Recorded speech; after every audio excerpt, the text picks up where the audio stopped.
নমস্কার বন্ধুরা, মুক্তি চ্যানেলের পক্ষ থেকে আমি তপন সর্দার।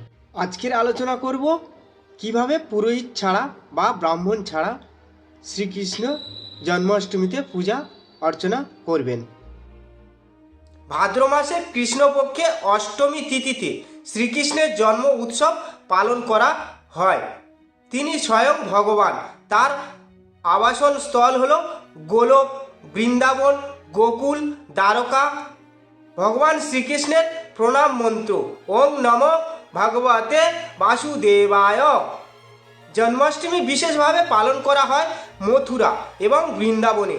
এছাড়াও বাংলাদেশের ঢাকা প্রভৃতি জায়গা ও অন্যান্য দেশে জন্মাষ্টমী পালন করা হয়। জন্মাষ্টমীতে সাধারণত শ্রীকৃষ্ণের শিশুকালের সৌন্দর্যকে কেন্দ্র করে বাড়িতে কৃষ্ণ সেবা করেন ভক্তরা।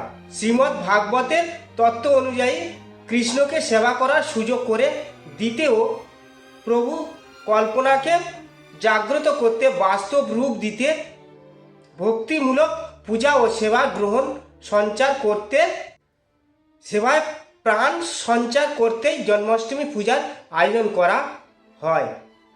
পুরাণ মতে লক্ষ্মীনারায়ণ থেকে রাধা কৃষ্ণের জন্ম, যাহা বিষ্ণু ও লক্ষ্মীর অবতার নারায়ণের মূর্তি প্রতিষ্ঠা করে তাতে প্রাণ সঞ্চার করে নিষ্ঠাভাবে নিয়মকানুন মেনে সপরিবারে সেই মূর্তি পূজা করার নিয়ম রয়েছে। তাই এই জন্মাষ্টমীতে ব্রাহ্মণ ছাড়াই শ্রীকৃষ্ণের অভিষেক ও পূজা করতে পারেন ভক্তরা। গোপালের পূজা যদি বাড়িতে নিজে করতে চান তাহলে মধ্যরাত থেকে নির্জলা উপবাস করা উচিত। শরীর অসুস্থ থাকলে একাদশীর মতো একবেলা উপবাস রাখতে পারেন। শ্রীকৃষ্ণের জন্মতিথিতে কীর্তন করা অত্যাবশ্যক। পরিবারের সবাই মিলে হাততালি দিয়ে বা ঢোল বাজিয়ে কীর্তন করতে পারেন। শ্রীকৃষ্ণের অভিষেক যদি বাড়িতে করতে চান তাহলে 5টি পঞ্চামৃত ব্যবহার করে খুব সহজেই কৃষ্ণের অভিষেক করতে পারবেন।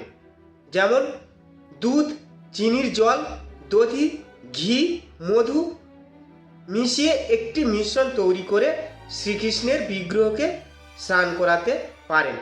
অভিষেক করানোর আগে এই 5টি জিনিস অবশ্যই হাতের কাছে রাখবেন। এবার কৃষ্ণের মূর্তিকে সামান্য উষ্ণ জলে স্নান করিয়ে পরিষ্কার করে সুন্দর ও নতুন পোশাক পরিধান করান। শুধু জল দিয়ে নয়, শ্রীকৃষ্ণের বিগ্রহকে ফুলের পাপড়ি দিয়েও অভিষেক করতে পারেন। বিভিন্ন ধরনের ফুলের পাপড়ি মূর্তির উপর ছড়িয়ে দিয়ে ও অভিষেক করান। সেই ফুল প্রসাদ হিসাবে পরিবারের কাছে ও ভক্তদের কাছে বিতরণ করতে পারেন। অভিষেকের পাশাপাশি ভোগ নিবেদন করাও নিয়ম মেনে করা প্রয়োজন। কৃষ্ণকে ভোগ রান্না করে সকল প্রকার পদ আলাদা আলাদা পাত্রে নিবেদন করা নিয়ম রয়েছে। একটি তামার বাসনে সাজিয়ে ভগবানের মূর্তির সামনে রেখে দিন। এরপর ভোগ গ্রহণ করার জন্য কাঁসা, ঘণ্টা, শঙ্খ বাজিয়ে উলুধ্বনি দিয়ে ভগবানকে আহ্বান করুন। এতে তিনি অত্যন্ত প্রসন্ন ও সন্তুষ্ট হবেন। হরে কৃষ্ণ, হরি বল। প্রিয় দর্শক বন্ধু, ভিডিওটি মন দিয়ে দেখার জন্য অনেক অনেক ধন্যবাদ। আমাদের এই ভিডিওটিকে একটি লাইক দিলে আর আমাদের এই ছোট্ট মুক্তি নামক চ্যানেলটিকে সাবস্ক্রাইব করে আমাদের সাপোর্ট করলে আমরা নতুন নতুন ভিডিও আপলোড করার প্রেরণা পাব।